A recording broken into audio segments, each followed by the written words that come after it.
Hello, আসসালামু আলাইকুম। এখন কথা করতে আসছি, আমি কথা করতে চাইছিলাম না এখন এই অবস্থায় গোপালগঞ্জে। এখন আজকে রাত্রি তুলির বাপের মাথা এবং তুলির নানার মাথা আলাদা করে ফেলতে চাচ্ছে মুসলমানরা এক হয়ে। আজকে রাত্রে তুলির মার আলাদা করে ফেলতে চাচ্ছে এবং তুলির মাটির ভিতর পুঁতে ফেলতে চাচ্ছে। আমি আমার লোকজনকে বুঝাচ্ছি, পুলিশ আপনারা ঠান্ডা হন, আপনারা তুলির আলাদা করে তুলির আমার বাসায় পৌঁছাই দেবেন। ঠিক আছে, আমি চাই না ঝামেলা হোক। ঠিক আছে, আপনারা যেভাবে আইন নিয়ে যাচ্ছেন আমি চাই আপনাদের আপনাদেরভাবেই চলুক। আপনারা আমাকে মাঠে নামতে বাধ্য করেছেন, আমার ফ্যামিলিতে আরম্ভ করতে হয়েছে। তাহলে পুলিশ প্রশাসন আপনাদের ফ্যামিলির অবস্থা কী হবে বুঝতে পারতেছেন? তাহলে আপনাদের ফ্যামিলির ব্যবস্থা ভেবে নেন। আর আপনারা এখন তুলির বাপরে বেশি কিছু করার দরকার নেই। এই যে তো জনগণ ক্ষিপ্ত কী জন্যে ক্ষিপ্ত হয়েছে, তুলির বাপ যেরকম ব্যবসা করতে চেয়েছিল আমার সাথে, ওদের বাড়ির এখনও দরজা হয়নি, ঠিক আছে, সাহান হয়নি, সব কিছু আমার কাছ থেকে করাই নিয়ে তুলির বাচ্চা বাচ্চা হওয়া লাগবে না। তুই যাবি, সংসার করা লাগবে না। অল্প কিছুদিন যদি মা আর বাপে এইসব শিখেই দেয় তাহলে অন্য কেউ লাগে নাই। অল্প কিছুদিন থাকবি, অলির মনটা নিয়ে খেলবি, খেলে টেলে তুই চলে আসবি। চলে আসে, তুলি আমার স্বামী হিসেবে মেনে নিয়েছে, আমার সাথে থাকিছে অনেক দিন। আমাকে সে চায়, এখন এখন তার মা বাপের টাকার দরকার, তুলির আটকায় ফেলে দিয়েছে যে 6 লাখ টাকা ওর কাবিনে দিছি, তুই 6 লাখ টাকা নিয়ে দে।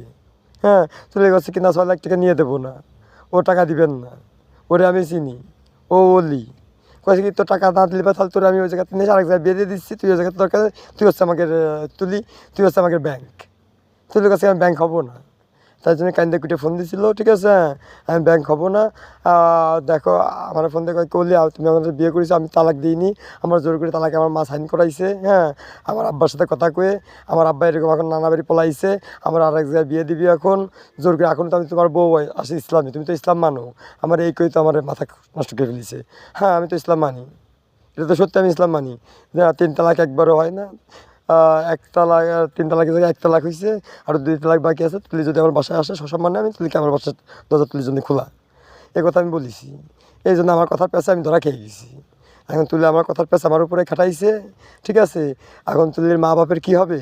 হ্যাঁ, তুলির মা বাপের অনেক বড় অন্যায় করেছে তুলির মা বাপ, এত বড় অন্যায় করতে হয় না। তারপর আমার শ্বশুর শাশুড়ি বললে একটু ছাড় দিবা না, তাহলে পুরো ছাড় পাইবেন না তারা। এটা পুরো মিডিয়ায় দেখাতে, এবং আমার নানা শ্বশুর সে মুক্তিযোদ্ধা, সে অনেক পাওয়ার দেখাইছে। সে যদি এতে বেশি পাওয়ার দেখাতে যায় তার থাকবেন না। আজকে রাত্রে যদি আমি এখন তার বাড়ি যাই, নানা শ্বশুর বাড়ি যাই, যদি যাই উঠি তার বাড়ি, তাহলে আজকে রাত্রি নানা শ্বশুরের কাল্লা কাটা পেরিয়ে যাবে। কি জন্য মুসলমান সব খেপে আছে, আমার সাথে যারা আছে সব ক্ষিপ্ত ভাগ এক একটা কোপানোর জন্য। কী জন্য এইসব অন্যায় হবে কী জন্যে? ওই মায়ের এদের বাড়ি রেখে তুলির মা বাবা বিভিন্ন জায়গায় বিভিন্ন ছেলের কাছে ফোন করাচ্ছে। এইভাবে অনেক আমার শ্বশুর শাশুড়ি তারা, আর এরকম অনেক তুলি আছে এরকম, তাদের মা বাবা এরকম ব্যবসা করাচ্ছে মায়েরা দিয়ে, মায়ের ব্যবসা করে দিচ্ছে, মা বাবা ঘুরে নিচ্ছে।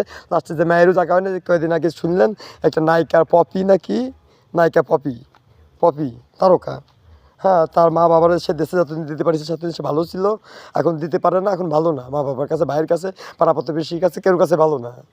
এই তুলিও এক সময় এই হয়ে যাবে।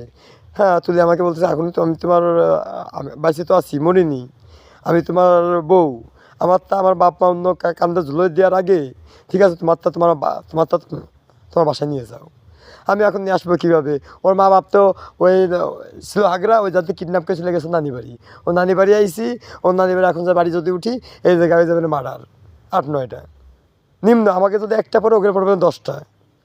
ওর তুলির খালা পড়বে না, তুলির খালু পড়বে না, তুলির খালা তো ভাইরা পড়বে না। আর যাতে তুলির সন্ধে কান্দে করে নেম বাড়ি চলে যাবা নেই। আর তুলি পরে যায় মন খারাপ করবে যে তুমি আমার সাথে ওলি এই করলে। হ্যাঁ, আমার আব্বা ফ্যামিলির কমাই ফেললে, কিন্তু এখন তো বুঝতেছে না ইসলাম কত ভয়ানক। তুলি একটু বুঝতেছে এখন। লা ইলাহা ইল্লাল্লাহ মুহাম্মাদুর রাসূলুল্লাহ সাল্লাল্লাহু আলাইহি ওয়াসাল্লাম। এটাই ছিল আজকের নিউজ।